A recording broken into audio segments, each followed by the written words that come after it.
욕심꾸러기 개가 굶주린 배를 안고 힘없이 걷고 있었어요. 킁킁, 어디서 맛있는 냄새가 나는데? 주위를 둘러보니 조그만 강아지가 먹음직스러운 고기를 입에 물고 걸어오고 있었어요. 으르렁 멍멍. 욕심꾸러기 개가 으르렁거리며 덤비자 강아지는 고기를 버리고 얼른 달아나 버렸습니다. 이야, 이 참 맛있겠다. 욕심꾸러기 개는 그 자리에서 고기를 먹으려고 하다가 혹시 다른 개가 냄새를 맡고 올지도 모른다는 생각이 들었어요.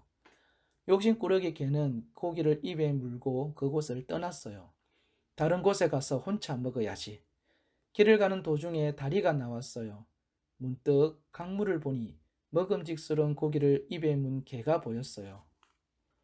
그놈 참 멍청하게 생겼네. 저 녀석을 혼내주고 저 고기도 뺏어야지. 멍멍. 욕심꾸러기 개는 큰 소리로 짖었어요. 그러자 입에 물고 있던 고기가 강물 속으로 떨어지고 말았어요. 욕심꾸러기 개는 강물에 비친 자기의 모습을 보고 짖었던 것입니다. 개는 너무 욕심을 부리다가 가지고 있던 고기마저 잃고 터벅터벅 되돌아갔습니다. 당나귀가 풀밭에서 한가로이 풀을 뜯어먹고 있었습니다. 그때 굶주린 늑대가 당나귀를 덮치려고 했어요. 컹컹, 이놈 당나귀야. 당나귀는 달아나면서 일부러 다리를 질질 끌었어요.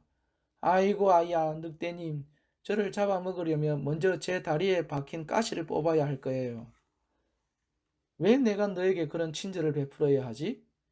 저를 잡아먹으면 제 다리에 박힌 가시가 늑대님의 목에 걸릴 테니까요. 당나귀는 침착하게 대답했어요. 늑대는 당나귀의 말에 눈이 동그래졌어요. 큰일 날 뻔했네. 다리에 박힌 것만으로도 저렇게 아파하는데 내 목에 걸리면 굉장히 아프겠지? 좋아. 가시를 빼고 나서 잡아먹어야지. 늑대는 당나귀의 다리를 들었습니다. 어디에 박혀있지? 안 보이는데? 늑대는 당나귀의 발굽을 살펴보고 있는데 당나귀가 뒷발로 늑대를 힘껏 걷어찼어요. 탁! 늑대는 당나귀의 뒷발에 채여 이빨이 몽땅 부러졌습니다. 늑대는 이제 당나귀를 잡아먹을 수 없게 되었어요. 당나귀는 위험한 일을 당했어도 침착하게 행동하여 목숨을 구할 수 있었습니다. 지지배배 지지배배 제비가 먹이를 찾아 밭 위를 날고 있었어요. 그때 농부가 밭에서 씨를 뿌리고 있었어요. 아, 저것은 삼나무의 씨잖아. 이거 참 큰일 났네. 제비는 다른 새들에게 그 소식을 알리려고 서둘러 날아갔어요. 큰일 났어. 농부가 삼나무 씨를 뿌리고 있어. 제비는 맨 처음 만난 참새에게 말했어요. 그게 어쨌다는 거야? 삼나무 씨를 뿌리면 왜 안 되지? 삼나무 줄기의 껍질에서 삼실을 뽑거든. 그 삼실이 어때서? 그 실로 그물을 짠단 말이야. 그러나 제비가 아무리 설명을 해도 참새들은 알아듣지 못했어요. 그 무서운 새 그물을 모른단 말이야? 왜냐하면 우리는 태어난 지 얼마 안 되었거든. 그래서 세상 일에 대해서 잘 몰라. 사람들은 우리를 잡으려고 새 그물을 쳐놓고 기다리고 있어. 그 그물에 걸리면 사람에게 잡혀서 죽고 말아. 제비는 참새들에게 열심히 설명해 주었어요. 그러니까 삼나무 씨가 자라기 전에 모두 파내서 먹어버리자. 제비는 참새들을 데리고 삼나무 씨가 뿌려진 밭으로 갔어요. 참새들은 씨를 파내서 먹어보았어요. 퇴퇴! 이렇게 맛없는 것을 어떻게 먹어? 우리는 채소밭에 가서 맛있는 배추벌레를 잡아 먹을 거야. 그까지 새 그물은 무섭지 않아. 참새들은 투덜투덜 불평을 하며 날아가 버렸어요. 제비는 참새들이 틀림없이 후회할 거라고 생각했습니다. 마침내 모든 삼나무씨에서 싹이 돋아났어요. 큰일 났네. 쌈나무의 싹을 빨리 뽑아야 하는데. 제비는 삼나무의 싹을 같이 뽑을 누군가를 불러오기 위해 강가로 날아갔습니다. 강가에서는 물총새가 물을 마시고 있었어요. 물총새님, 큰일 났어요. 삼나무씨에서 싹이 나오기 시작했어요. 제비님, 삼나무씨에서 싹이 나온 게 왜 큰일이죠? 제비는 물총새에게도 삼실로 만드는 새 그물 이야기를 했어요. 우리는 밭에 가지 않으니까 새 그물에 걸릴 일이 없어요. 물총새는 딱 잘라 말했어요. 하지만 밭에만 그물을 치는 게 아니에요. 강가에도 그물을 칠지 몰라요. 물총새는 제비의 이야기를 듣지 않고 날아가 버렸습니다. 제비는 걱정이 되어 직접 싹을 뽑기로 했어요. 그런데 조금 뽑고 나자 힘이 들었어요. 또 며칠이 지났습니다. 삼나무의 싹은 무럭무럭 자라서 줄기와 잎이 무성해졌어요. 아직 이 정도면 뽑힐지 몰라. 제비는 작은 뿌리로 줄기를 뽑으려고 했지만 뿌리가 단단해서 잘 뽑히지 않았어요. 그래서 제비는 뿌리가 큰 까마귀에게 사정을 이야기했어요. 까마귀님, 제발 삼나무 줄기를 뽑아주세요. 까마귀 한 마리가 힘껏 줄기를 잡아당겼으나 뿌리가 깊게 뻗어 있어서 좀처럼 뽑히지 않았어요. 깍! 겨우 하나 뽑았네. 하지만 계속 뽑다가는 내 뿌리가 망가지겠는걸? 까마귀마저 음살을 피우자 제비는 화가 났어요.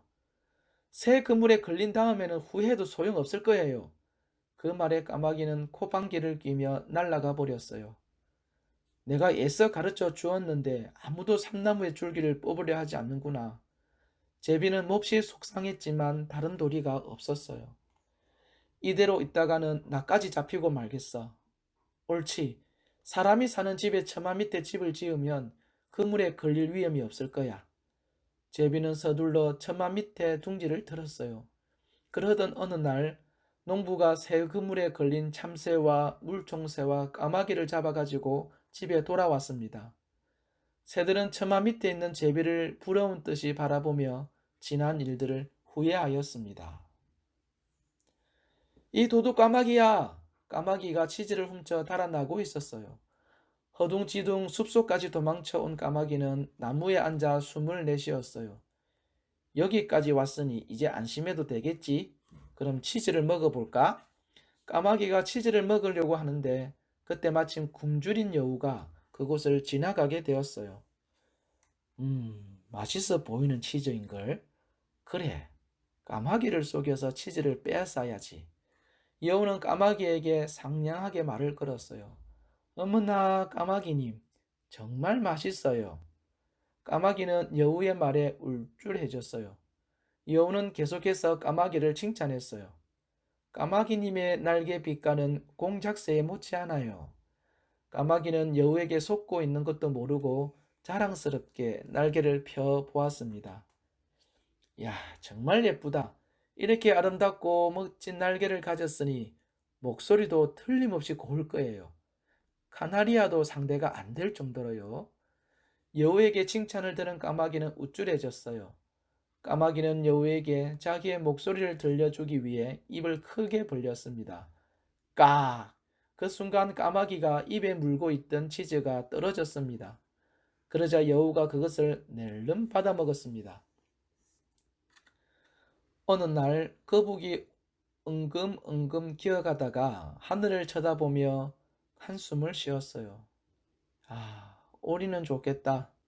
나도 단 한 번만이라도 좋으니 마음껏 하늘을 날아봤으면. 그 뒤로 거북은 하늘을 볼 때마다 생각했어요. 어떻게 하면 하늘을 날 수 있을까? 그러던 어느 날 거북은 먹이를 먹고 있는 오리를 보면서 문득 좋은 생각이 떠올랐습니다. 거북은 오리에게 가서 말했어요. 오리님들, 저쪽에 있는 연못에 가면 통통하게 살찐 미꾸라지를 먹을 수 있어요. 아주 맛이 좋답니다. 미꾸라지가 있는 연못이 어디에 있나요? 가르쳐 주세요. 이 막대기의 끝을 양쪽에서 물고 하늘을 날아요. 그러면 내가 막대기에 매달려 길을 가르쳐 줄 테니까요. 좋아요. 날아가면 더 빨리 도착하고 연못도 잘 보일 거예요. 자, 갑시다. 오리들은 거북이 입으로 문 막대기의 양쪽 끝을 물고서 하늘 높이 날아올랐어요. 처음으로 하늘을 날게 된 거북은 신이 나서 어쩔 줄을 몰랐어요. 그런데 거북님, 미꾸라지가 있는 연못은 아직 멀었나요? 오리가 물었어요. 그러나 거북은 아무 대답도 하지 않았어요. 오리들은 점점 더 높이 날아올랐어요. 저 거북님, 이렇게 높이 올라오면 미꾸라지가 있는 연못이 보일까요? 한참을 날다 보니 거북은 슬슬 배도 고프고 자기가 사는 곳으로 돌아가고 싶어져서 거짓말을 했어요. 저기가 바로 미꾸라지가 있는 연못이에요. 말을 하는 순간 거북은 막대기에서 떨어져 아래로 곤두박질 치고 말았어요. 스스로 날고 있다고 생각하다가 혼이 난 것입니다.